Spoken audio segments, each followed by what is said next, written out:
সমস্ত জায়গায় যাচ্ছি। আগামীকাল থেকে সমস্ত এআরও অফিসগুলো আমরা যাব। আমাদের মহকুমাতে 1.5 লক্ষ লোকের নাম বাদ গেছে, ভাবতে পারেন?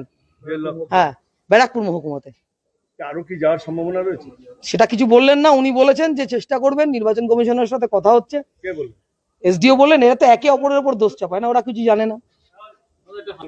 এটা কি গোটা কোথাও আছে? তৃণমূল বিজেপির গোটাপ আছে। তৃণমূল চাইছে ভাইপোকে বাঁচাতে, তাই বিজেপি যে সমস্ত মেজাকার করেছে ভোটার লিস্টে, এবং ওদের রাজনৈতিক ষড়যন্ত্র, এটা হবার আগে বলে দিল কি করে 1 কোটি 20 লক্ষ লোকের নাম বাদ যাবে। একটা রোহিঙ্গা পাওয়া গেছে, আপনার তো ব্যারাকপুরে থাকেন। মমতা বন্দ্যোপাধ্যায় বলেছে। মমতা বন্দ্যোপাধ্যায় বললাম তো, ওটাই তো কথা। আগে কি করে বলছি? হ্যাঁ, বিএলএ থাকার পর কি হলো? বিএলও এখন তো নির্বাচন কমিশন বলছে এআরও তারা দায়ী। সেও তো আপনাদের লোক আছে।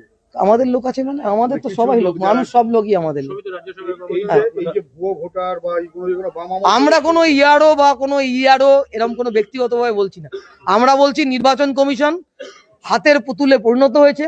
নির্বাচন কমিশনকে রাজনৈতিক ভাবে ব্যবহার করছে বিজেপি, আর তৃণমূল তার ভাইপোকে বাঁচানোর জন্য হচ্ছে তৃণমূল এই গোটাপে এর সঙ্গে রয়েছে, ভোটার লিস্টটা নিয়ে মেজাকার হয়েছে। মমতা বন্দ্যোপাধ্যায় হিসেব হচ্ছে।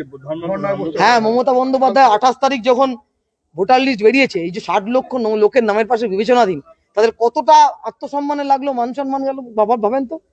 তারা কতটা যন্ত্রণার মধ্যে রয়েছে, চিন্তার মধ্যে রয়েছে। তখন মুখ্যমন্ত্রী ডান্ডিয়া নাচ নাচছিলেন। এর আগে যখন উত্তরবঙ্গ ভাসছিল, তখন উনি পুজোর বিসর্জনে নাচছিলেন। কেরল পারে, তামিলনাড়ু পারে প্রস্তাব গ্রহণ করতে বিধানসভায়, পশ্চিমবাংলা পারে না। এসআইআরটাকে নিয়ে একটা বড় অংশের ভোটারদের বাদ দিয়ে বিজেপি তার রাজনৈতিক এজেন্ডা ফুলফিল করতে চেয়েছে। আর তৃণমূল বলে তবলা সঙ্গত করে, কেউ গান গায়, কেউ সঙ্গত করে, তৃণমূল সঙ্গত করেছে।